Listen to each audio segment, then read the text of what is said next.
দীর্ঘদিন ধরে রয়েছে এলাকায় জলের সমস্যা। পানীয় জলের দাবিতে ঝাড়গ্রামের লোধাশুলি গ্রাম পঞ্চায়েত অফিসে তালা ঝুলিয়ে অবস্থান বিক্ষোভে বসলেন গ্রামের মহিলারা।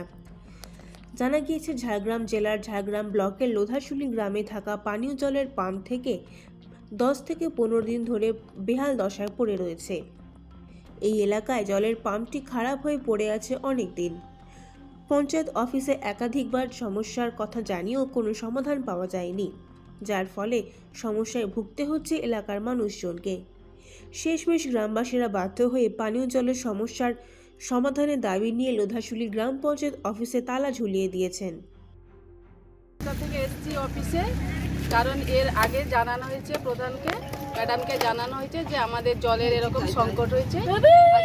15 দিন মতো হলো, কিন্তু উনি কোনো কথাই আমাদের যেন গ্রাহ্য করেননি। কিন্তু আমরা এখন জল কোথায় পাবো?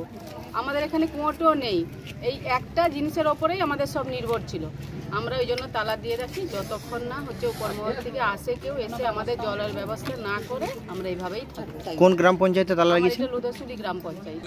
জলের জন্য, এই জলের জন্য কি সমস্যা হচ্ছে? জলের সবাই হচ্ছে কিছুই নেই, কিছুর জন্য একটুকুর জন্য লোকের কুয়া লাগি জল আনতে পারবো? 2 বালতি নাই টানবো, 2 বালতি কি সংসার যাবে? বুড়া বুড়ি 2 লোকেই, আমার কোনো ছানাও নাই জানিন নিবে।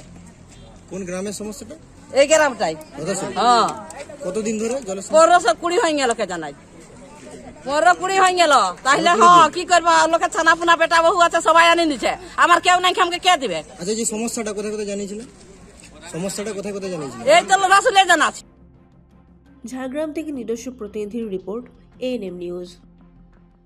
আরও খবরের আপডেট পেতে সাবস্ক্রাইব করুন আমাদের ইউটিউব চ্যানেলটি আর বেল আইকনে ক্লিক করুন নোটিফিকেশনস পেতে।